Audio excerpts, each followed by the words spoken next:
E se o sistema de leis de um país, em vez de proteger a liberdade, fosse, na verdade, uma espécie de armadilha? Pois é, essa é a ideia central que a gente vai explorar hoje. Vamos mergulhar numa análise bem crítica da legislação brasileira, que a descreve como um dos principais obstáculos para o desenvolvimento do país. Para começar, a análise que serve de base para o nosso papo de hoje usa uma metáfora bem forte, a de que a legislação brasileira seria como uma jaula. A ideia é que, em vez de ser um conjunto de regras claras para todo mundo poder jogar o jogo da vida, o sistema legal seria uma barreira, quase que projetada para limitar a ação individual. E essa visão não vem do nada, tá? Ela se apoia em três grandes pilares de pensamento: a escola austríaca de economia, uma visão de mundo mais conservadora e também uma perspectiva cristã. A partir daí, o argumento que se constrói é que o sistema jurídico não tem só algumas falhas aqui e ali. Ele seria estruturado para limitar a liberdade das pessoas e, ao mesmo tempo, fortalecer o Estado. Ou seja, o ponto aqui não é reclamar de uma lei específica que é ruim, sabe? A crítica vai muito mais fundo. Ela mira na própria filosofia por trás de todo o sistema. A tese é que a estrutura legal do Brasil, do jeito que está, simplesmente impede que as pessoas e a sociedade consigam prosperar de verdade. Tá, mas e na prática? Quais seriam os efeitos disso no dia a dia? Bom, a análise começa mostrando que seriam os sintomas econômicos, que são talvez as consequências mais fáceis de enxergar dessa suposta doença legal. E o primeiro sintoma apontado é o peso dos impostos. Pensa só, a carga tributária, segundo as fontes, consome mais de 1/3 de toda a riqueza que o país produz. Para os autores dessa crítica, esse número não é só um número, é a prova cabal de uma intervenção estatal na economia que passou, e muito, do ponto. Depois, olha só como a jornada de quem quer empreender no Brasil é descrita, quase como um drama em 3 atos. Primeiro, abrir a empresa já é uma luta. Segundo, conseguir manter ela funcionando é caríssimo. E terceiro, se tudo der errado, até para fechar as portas é um processo traumático. A culpa disso tudo, segundo essa visão, seria da burocracia e das leis trabalhistas. E a soma de tudo isso cria o que as fontes chamam de custo Brasil. É como um imposto invisível, um peso que vem da complexidade toda. O argumento é que esse custo não só sufoca a inovação e a competição, como também acaba, ironicamente, protegendo as grandes empresas. Porque, no fim das contas, só elas têm dinheiro e estrutura para conseguir navegar nesse labirinto de regras. Mas a análise não para na economia não, ela vai além e faz uma crítica moral e cultural bem forte, argumentando que a legislação estaria, aos poucos, corroendo a própria base da sociedade. O argumento aqui é que um estado de bem-estar social muito grande acaba enfraquecendo a instituição da família. Como? Assumindo papéis que tradicionalmente seriam dela, como o cuidado e o amparo. E aí vem a frase de impacto. A caridade, que é vista como um ato voluntário, de amor, é trocada pelo imposto, que é um ato de coerção, de força.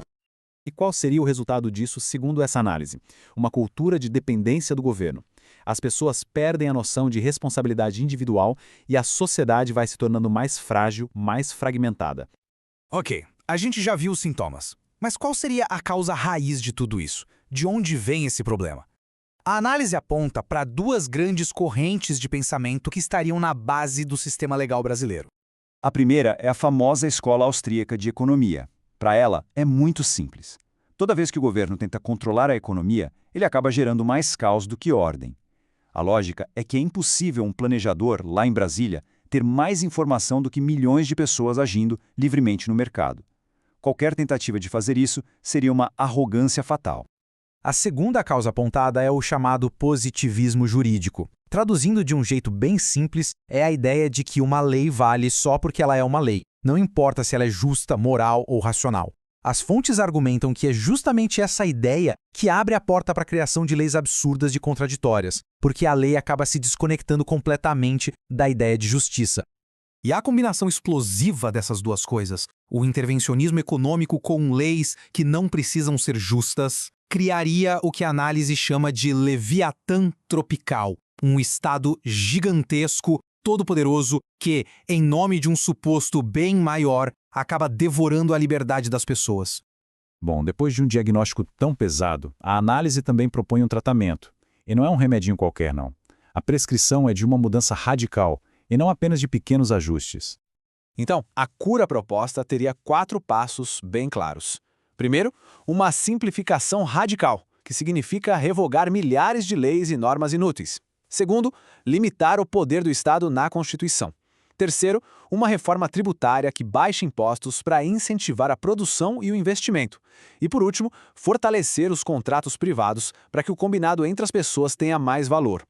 Certo, mas essa receita funciona em algum lugar do mundo? Para apoiar esses argumentos, a análise traz vários exemplos internacionais que seriam a prova de que esse modelo de mais liberdade realmente leva à prosperidade. Então, só para a gente recapitular rapidinho, o diagnóstico do sistema brasileiro, segundo essa visão, é esse aqui: complexo, burocrático, instável e com um Estado que interfere em tudo. E agora, o contraste. As fontes mostram países como Singapura, com regulação mínima, impostos baixos, a Suíça, com seu federalismo e leis estáveis, a Estônia, que é super digital e tem um Estado mínimo, e até o Chile das últimas décadas, que com reformas liberais conseguiu reduzir drasticamente a pobreza. E a grande lição que essa linha de pensamento quer passar é bem clara. A riqueza de uma nação não vem do petróleo, do minério de ferro ou da soja. A verdadeira riqueza viria de um sistema de leis que confia nas pessoas, que protege a propriedade e que garante a liberdade de mercado. E tudo isso nos deixa com a pergunta fundamental que essa análise levanta. Afinal, para que serve a lei? Ela deve ser um mecanismo de poder usado para controlar e moldar a sociedade a partir de um centro de comando? Ou deveria ser um instrumento de liberdade, feito apenas para garantir um campo de jogo justo onde cada um possa correr atrás dos seus próprios sonhos? Fica aí a reflexão.